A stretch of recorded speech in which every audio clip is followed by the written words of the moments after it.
You are listening to the Self-Trust Solution Podcast with Dawn Ledet, episode number 5. Welcome back. Today, I want to dive in to self-trust. This episode is good for anyone who suspects that they can use a little more self-trust. What you will learn is what self-trust is, the reason you want it, how I learned the hard way I needed it, and 3 ways you can start building it today. If you want to know where you land on the self-trust scale, visit me at theselftrustcoach.com and take the free self-trust quiz. Now let's dive in. The first thing I want to share is what self-trust is. And what's so fascinating, if you look up self-trust in the dictionary, it actually doesn't have a definition. It refers you to self-confidence. And the definition for self-confidence is confidence in oneself and in one's power and abilities. So self-trust leads you to self-confidence. Self-confidence says confidence in yourself and your abilities.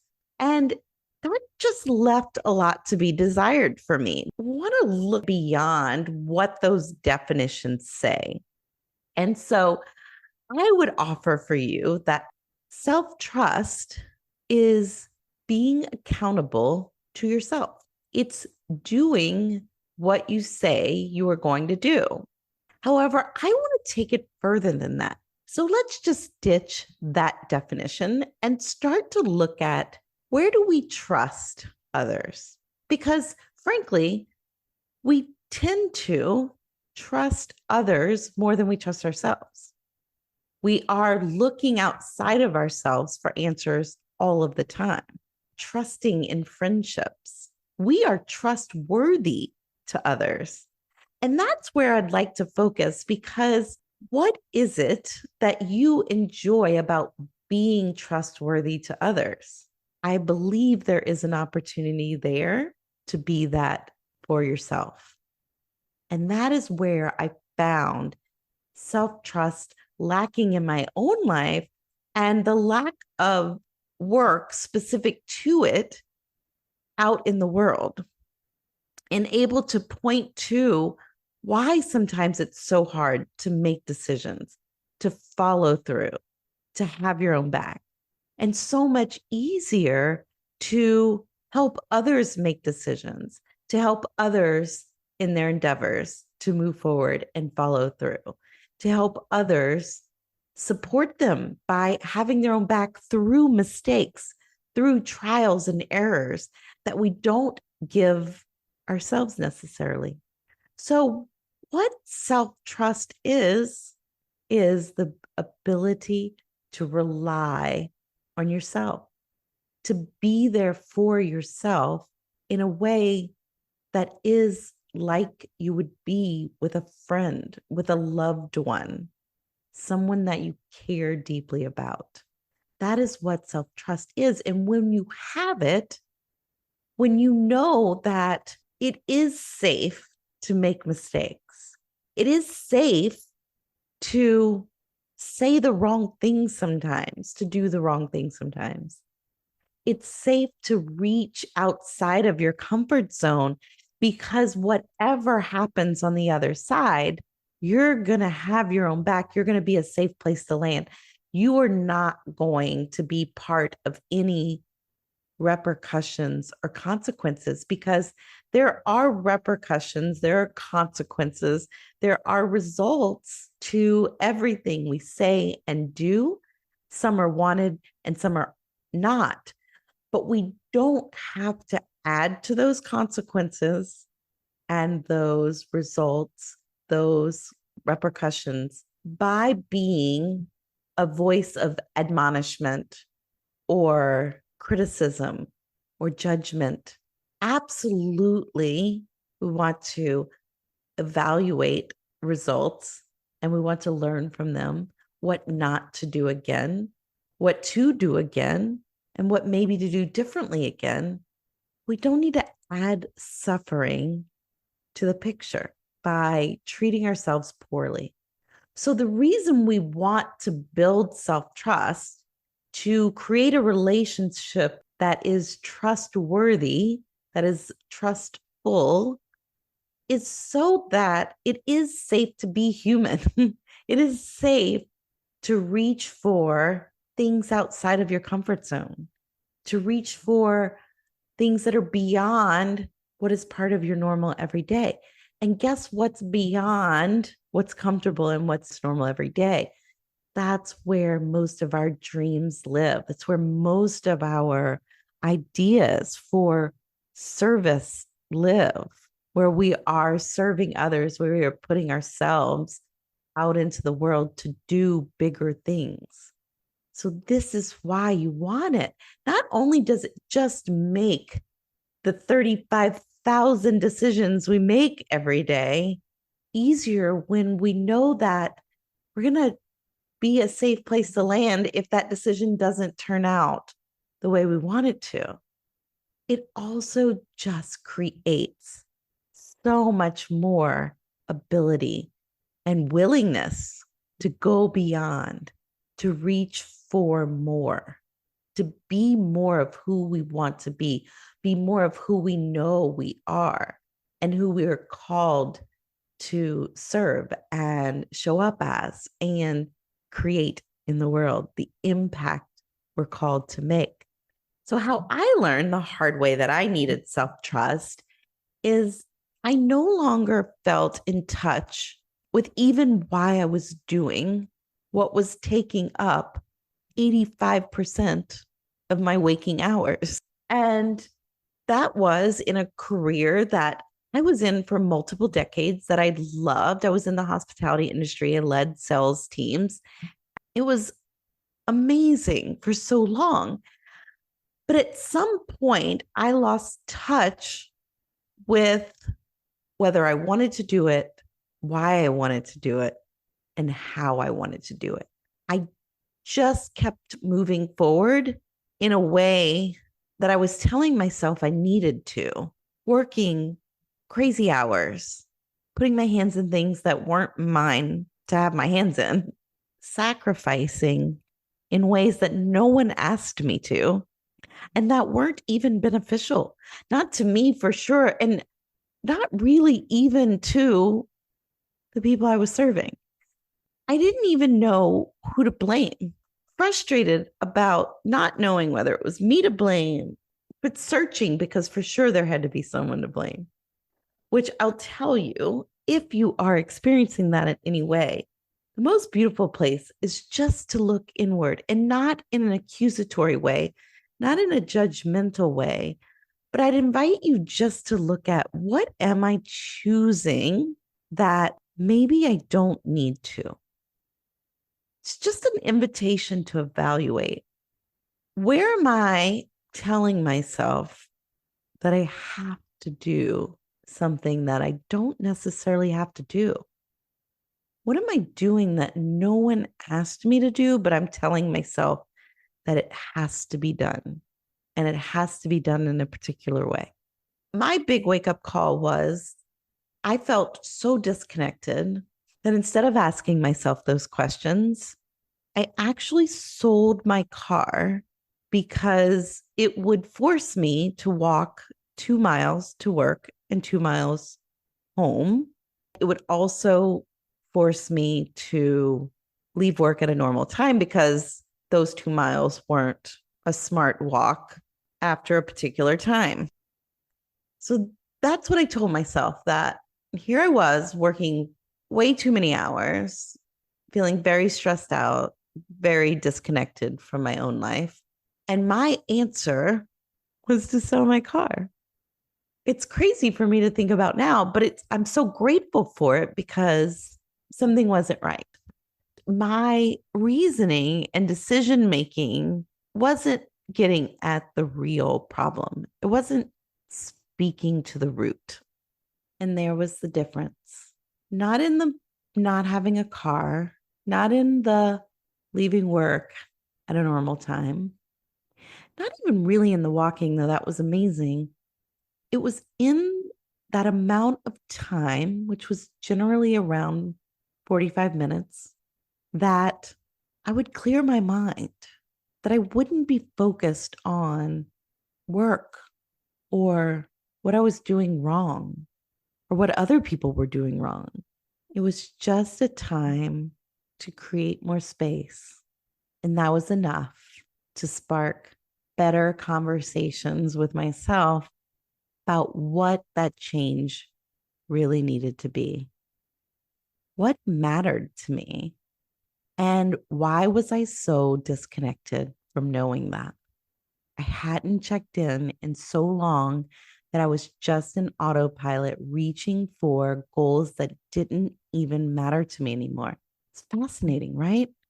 And I think it happens to so many of us. We get caught in the doing.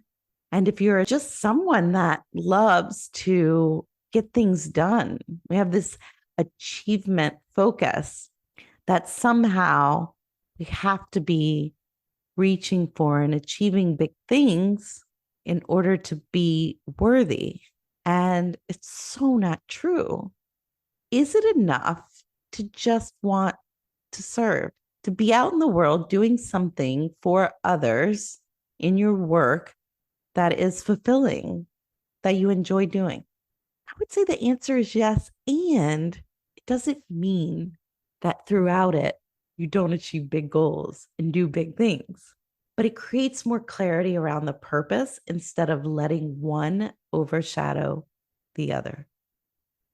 So that led to a very big change in my life. I have built this unshakable self-trust that serves me in so many ways. And I I say unshakable because it is not negotiable. However, it is not perfect, which I think is also such a beautiful thing to realize about self-trust.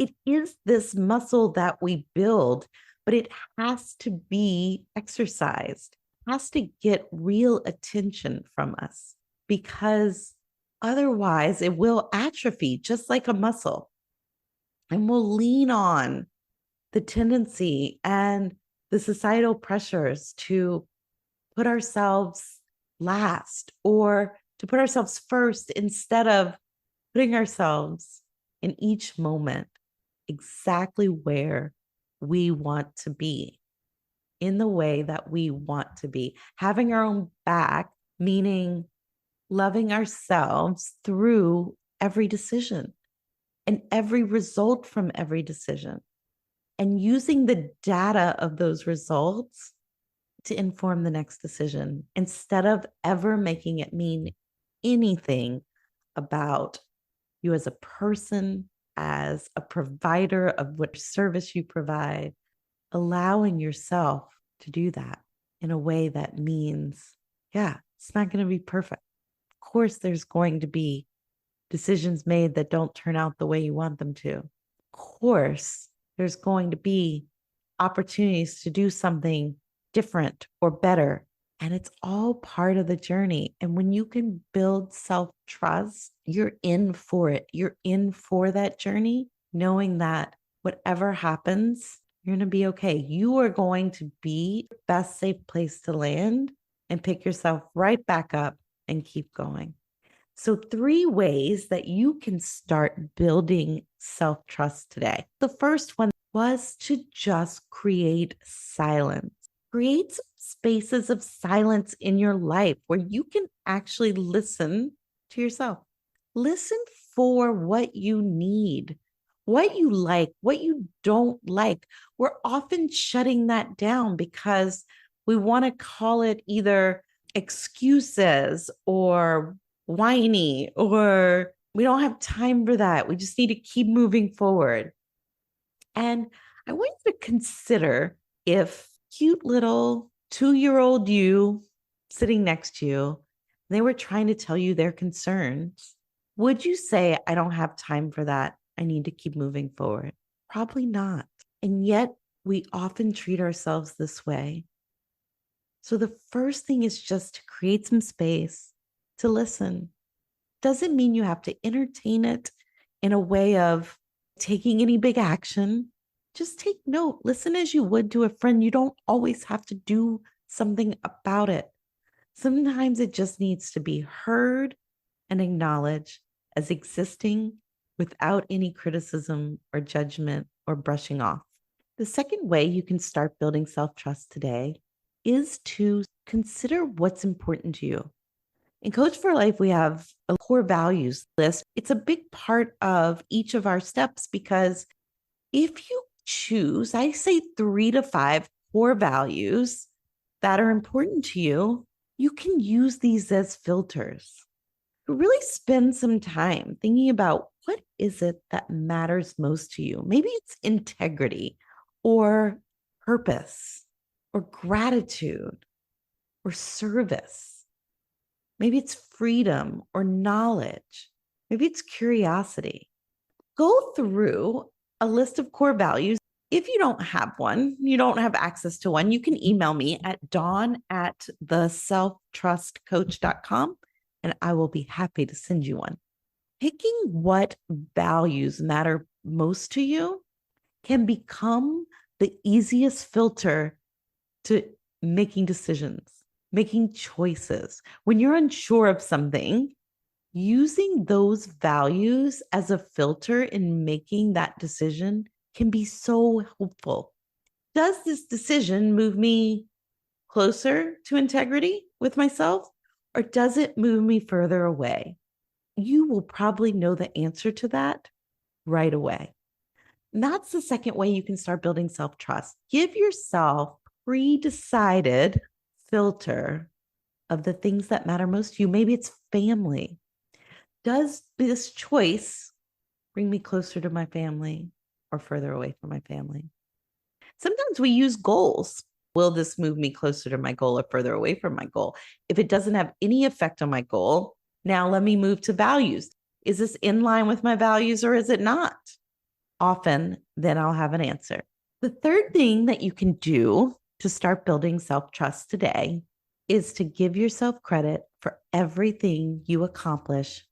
And instead of acting as if that's just normal, that's just what I'm supposed to do, why is that a big deal? If you can't tell, that would be the sentences that my brain would offer me. And I encourage you to start to train your brain differently. And part of that is by celebrating yourself for what you accomplish. You don't have to do anything. And look, there are days where not doing anything is a gift and is amazing. And you should celebrate that as well.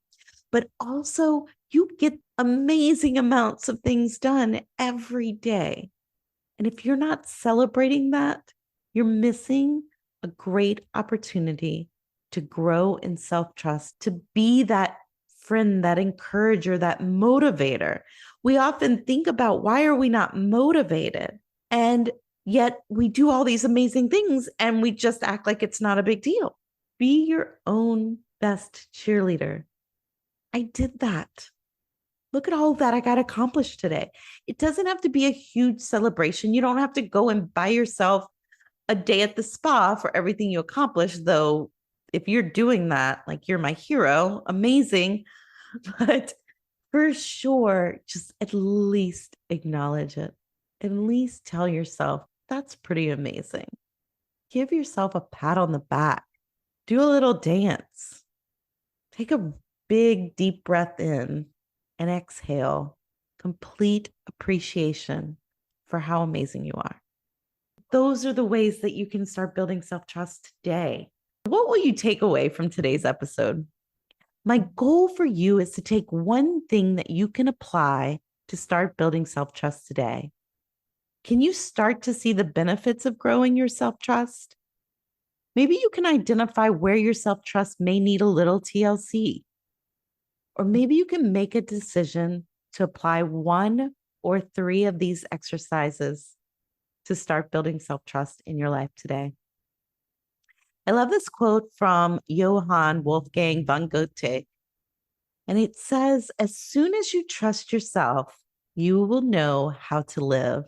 If you enjoyed this episode, please leave a review. This helps me reach new people, continue to create content, and brings me joy in my mission to serve.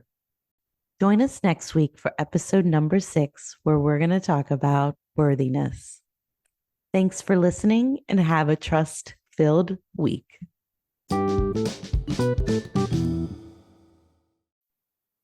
And if you're ready to unlock your self-trust fueled success, join me at theselftrustcoach.com to take the free self-trust quiz.